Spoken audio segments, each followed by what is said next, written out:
Renato Lax, geriatra, seja bem-vindo ao Viver é Melhor. Obrigado. Por favor, vamos nos sentar aqui na poltrona. Doutora, quando a gente fala de envelhecimento, nós estamos falando sobre um fenômeno mundial. Não é só no Brasil que a gente está vivendo mais, a gente tem até as estatísticas para destacar aqui. A expectativa de vida do brasileiro ao nascer subiu para 75 anos, segundo o IBGE, Instituto Brasileiro de Geografia e Estatística. No Brasil, mas no mundo inteiro isso está acontecendo. Como é que esse envelhecimento reforça, então, a necessidade da gente pensar mais em saúde, em prevenção de problemas na terceira idade? O que isso traz de impacto para a sociedade? Primeiro, se a gente tem uma população que está envelhecendo, é necessário para o país, para a comunidade, para a família, que essa população seja mais funcional. Para que essa população seja mais funcional, a gente precisa tratar os fatores de risco, evitando as doenças que eles vão levar no futuro, para que essas doenças demorem para acontecer e a população seja o mais funcional por o maior tempo possível. Porque chegar aos 75 anos não pode ser de qualquer jeito, tem que chegar o máximo de tempo possível com autonomia. Quando você fala funcional, quer dizer tendo capacidade de cuidar da sua própria saúde, da sua vida, continuar trabalhando ou de forma voluntária, mas continuar ativo. Exatamente. Quer dizer, se for para uma doença aparecer e a gente conseguir fazer com que essa doença leve 20 anos a mais, essa população vai ser mais ativa, vai viver melhor, o país vai estar melhor, porque a população vai estar ativa por mais tempo, as famílias, a comunidade.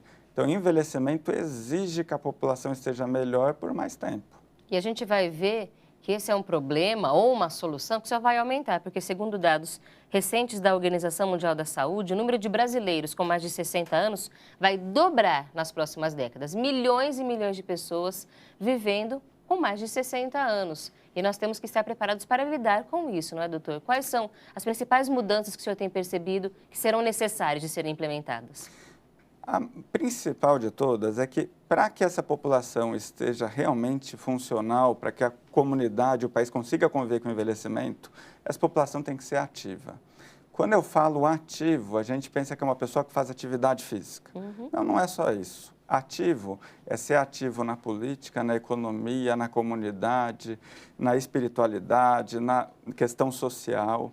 Então, a gente precisa mudar o conceito para deixar essa população participando pelo maior tempo possível. Não é apenas querer que o idoso fique em casa com boa saúde. Ele tem que estar na sociedade, atuante, participando de todos os campos da sociedade. É isso que a gente tem que procurar promover. Ele tem que estar em todos os campos da sociedade, ou seja, é preservar a saúde do idoso, mas não só a saúde física. É a saúde de participar, é a saúde social, é participar na comunidade, a saúde espiritual, saúde econômica. A gente precisa preservar a saúde como um todo. Doutor, quando é que a gente começa a envelhecer? Segundo a Sociedade Brasileira de Geriatria, aos 35 anos. Quando a gente pensa aos 70, são consequências do envelhecimento. O processo começa cedo. Então, a prevenção, a gente ia começar aos 35 anos. Você que nos assiste agora e ficou assustado, mas é isso mesmo. Quando a gente fala, tô ficando velho, pensa em envelhecer, pensa só 60 anos, que é quando é a terceira idade, mas com 35 a gente já considera que está envelhecendo. Isso muda o nosso jeito de compreender o assunto, inclusive. O pico de massa óssea, ele é no jovem. A osteoporose que vem com a idade. E aí a gente começa a reconhecer, então, quais são essas necessidades que nós temos para envelhecer de forma saudável. Uma pessoa que, então, hoje está nessa faixa etária, 35 anos, como é que ela tem que se planejar para conseguir envelhecer com saúde, para chegar aos 70, 90, 100 anos com saúde? Ela tem que planejar, primeiro, pensar na saúde dela como um todo. Então, ela tem que ter uma vida saudável, prática de atividade física, uma dieta saudável, um convívio social saudável, que inclui família, inclui comunidade, inclui espiritualidade. E ela tem que cuidar dos fatores de risco que vão levar às doenças no futuro, é o que a gente conversou agora há pouco. Então, como que a gente diminui a repercussão das doenças no futuro? É tratando o fator de risco para que essas doenças demorem para acontecer. Não é só controlar depois que apareceu. A gente tem que trabalhar para que elas não apareçam ou demorem mais para aparecer. Exatamente. Quais são esses fatores de risco, além da genética? A gente fala daqui a pouquinho sobre a genética, mas o que a gente tem hoje como maior risco para desenvolvimento de doenças? Por exemplo, uma doença que assusta muito e é uma das que mais causa dependência é a demência. Dentre as demências, a doença de Alzheimer é a causa mais comum. Mais de 60% dos casos de demência é causado por Alzheimer. Entre os estudos para prevenir doença de Alzheimer, tentaram dar o remédio antes de ter a doença. Não ajuda em nada. Tentaram dar algumas vitaminas. Não colaboraram em nada. E aí fizeram um estudo que as pessoas caminhavam 30 minutos por dia, 5 vezes por semana. O resultado foi fantástico. Fizeram outro estudo com uma dieta que chama dieta do Mediterrâneo. É basicamente uma dieta rica em peixe, em frutas, em saladas, verduras, e o resultado foi fantástico. Então, isso é um exemplo para a gente entender como evitar alguns fatores de risco previnem ou postergam a doença no futuro. Mesmo que não pareça diretamente relacionada, porque a gente imagina a atividade física vai ajudar a evitar a obesidade, que ajuda a evitar diabetes, hipertensão, mas as questões neurológicas também, as demências, também estão associadas a esse estilo de vida. E a gente tem visto hoje realmente um grande aumento da incidência dessas doenças, não é, doutor? O envelhecimento populacional, ele vai aumentar essas doenças. Não existe um fator de risco maior para uma demência do que a idade. Não então vai existe. aumentar mesmo? Vai aumentar. Só que a nossa função é retardar esse aparecimento. Se a pessoa tiver uma doença de memória no último mês de vida, isso não vai afetar a família, a comunidade, o país. Agora, viver 10 anos com uma doença de memória afeta a saúde como um todo, a saúde do país, da família, da comunidade. Então, quanto mais demorar para ter essa doença, ou melhor ainda, se nem der tempo de ter essa doença, é melhor. E tratar os fatores de risco é o melhor caminho para isso. Quando a gente fala em dieta saudável, em atividade física, a gente está falando para todo mundo. Mas em casos em que na família há histórico de doenças, o que muda com a situação dessas pessoas? A gente é mais agressivo. Então, nesse caso, vale a pena o acompanhamento médico. Então, por exemplo, tem um antecedente de diabetes na família. Eu não vou tolerar valores que de vez em quando são um pouquinho alterados, mas a média é normal. Eu vou ser um pouco mais agressivo no tanto que eu tolero. Eu vou ser um pouco mais agressivo na dieta. Mais exigente, a pessoa vai ter que ser mais controlada. Isso mesmo. Então, conforme o antecedente da família, a gente é mais agressivo na nossa conduta. E aí a gente acaba aplicando isso a todas as questões. Ao câncer também, por exemplo, é uma pessoa que vai ter que fazer um número de exames mais cedo. Isso muda para todas as áreas, doutor? Um dos cânceres mais preveníveis que existe é o câncer de cólon. Segundo a Associação Americana de Oncologia, a gente ia começar a fazer triagem de câncer de cólon a partir dos 50 anos de idade. Agora, se um parente de primeiro grau já teve câncer de cólon, a gente faz o primeiro exame assim que conversa com o paciente. Então, a nossa investigação depende muito do antecedente familiar, do antecedente pessoal.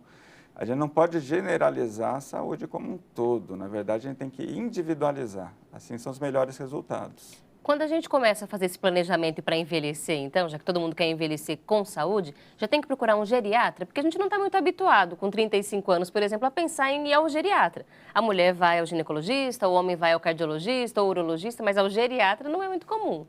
Então, nessa idade, teria que ter um bom clínico. Pode ser o geriatra? Pode. O geriatra que faz os maiores programas de check-up do nosso país. Então, não é estranho alguém com 35 anos passar num geriatra. Agora, pensando nas doenças que aparecem, nas prevenções até os 60, 65 anos, é algo que o clínico ainda consegue fazer. Então, não é necessário que seja com geriatra. Agora, depois que a pessoa já está na faixa etária idosa, aí sim, para tratar esses fatores de risco, é melhor ser especialista. Que é o especialista em cuidar da terceira idade. O que o senhor percebe nos pacientes, no convívio com as pessoas, de como a forma como ela encara o envelhecimento muda a qualidade de vida? Porque tem gente que acha que envelhecer faz parte da vida. Agora, tem muita gente que tem medo de envelhecer. Como é que isso muda, doutor?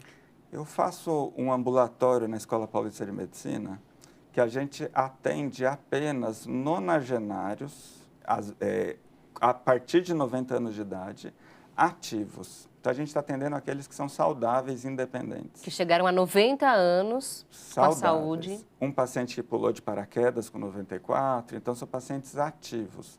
E nós estamos estudando por que eles chegaram bem na cidade. Um dos fatores que mais faz diferença é que eles são otimistas.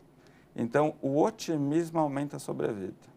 São pacientes com suporte social maior, são pacientes com uma espiritualidade maior, são pacientes que fizeram atividade física, mas é marcante, a maioria é otimista. Então, não é só o cuidar da saúde com alimentação, com atividade física, mas é manter uma visão melhor da vida. Não desistir, não desanimar diante das doenças que possam surgir. Isso faz diferença, então já está comprovado. Isso está comprovado, que a forma da gente encarar os problemas muda tudo. Não é um otimismo irreal, a gente pode olhar a mesma realidade.